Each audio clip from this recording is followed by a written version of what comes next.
5 seconds. In discussing the demands for grants of the Finance Ministry, we have got to see to what extent the administration of this particular ministry has led to the development of our national wealth and the securing of the welfare which our state claims to have in view. Madam, we must try to analyze very carefully the working of this particular ministry because it is not merely a department of the government, so to say, but it is the nerve center of the administration of the country. I would like first to refer to the role of foreign capital because in determining the manner in which the permission of capital issues has been granted by the particular administration, we should keep in our mind to what extent the interests of our nation have been served. I fully endorse the statement which the previous speaker has made so far as repatriation of the investments made by foreigners and of profits are concerned. We have dealt with this topic quite a number of times and I do not want to reiterate anything apart from only supporting what the honorable member who just now spoke said. I would now like to deal with the investments of foreigners in India. Madam, the government of our country accepted the proposition that in allowing foreign investment, it should come in only in such industry and such form of production wherein our national investors will not come forward and in which technical skill is wanted.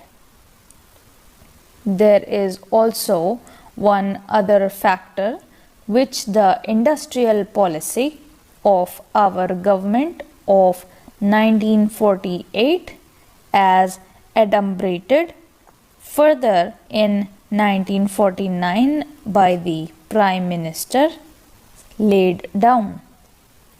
It specifically said that the control and ownership of such concerns should, as far as possible, be in the hands of Indian nationals and the technical know-how of our country should be developed.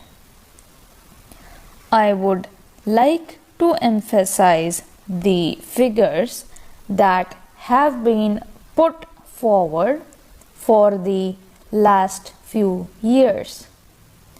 From 1947 till the end of 1952 or the early part of 1952, it has been reported that rupees 19 crores of foreign capital have been allowed to be invested in our country.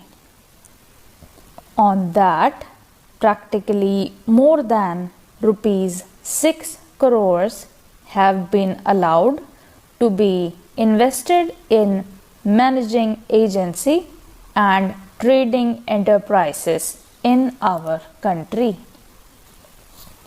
So far as the government policy is concerned, we find that a sum of rupees 4 crores has been allowed to be invested in this year.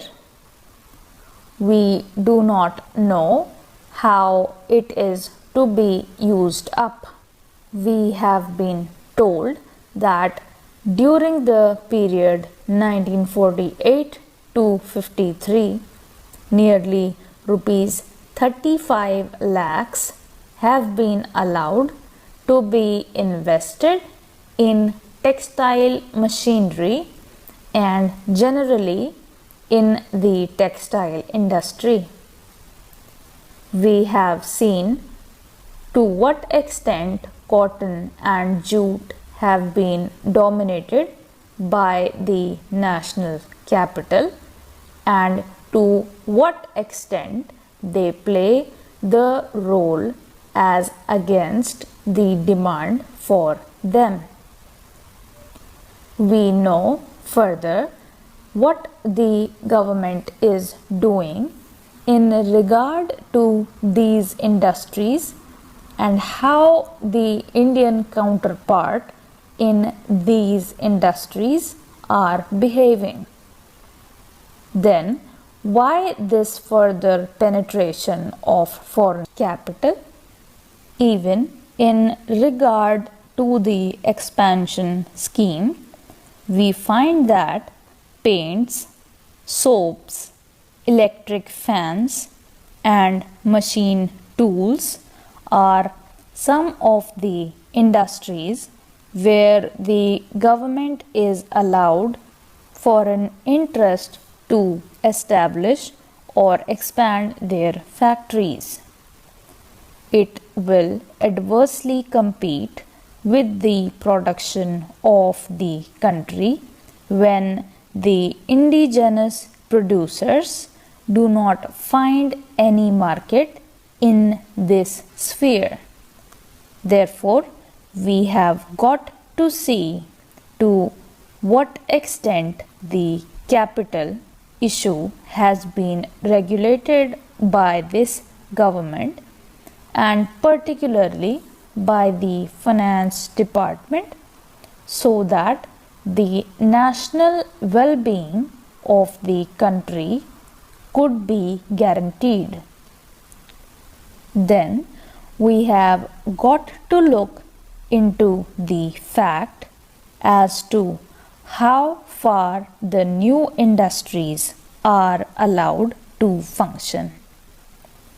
So far as the oil refineries are concerned, some of them have been established and some more are going to be established very soon. In the control of the administration, the Indians have no share. There are only preference shareholders and they have no voice in the management. So far as the administrative aspect in this country is concerned, the most important part of it is the technical know-how. They do not guarantee that they will train the Indians. That means they say even after 20 years we will have to face the problem of the know-how in respect of the oil refineries. I do not know why the government are showing softness to foreigners in this matter.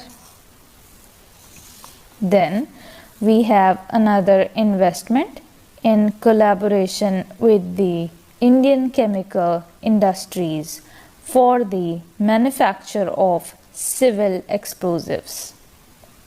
Here, as far as I have gathered, only 20% is going to be Indian capital. the majority of the shares will remain with the Indian chemical industries. Nobody else has been allowed to make any investment. It would have been better if other companies and private individuals had been given opportunity to purchase the shares.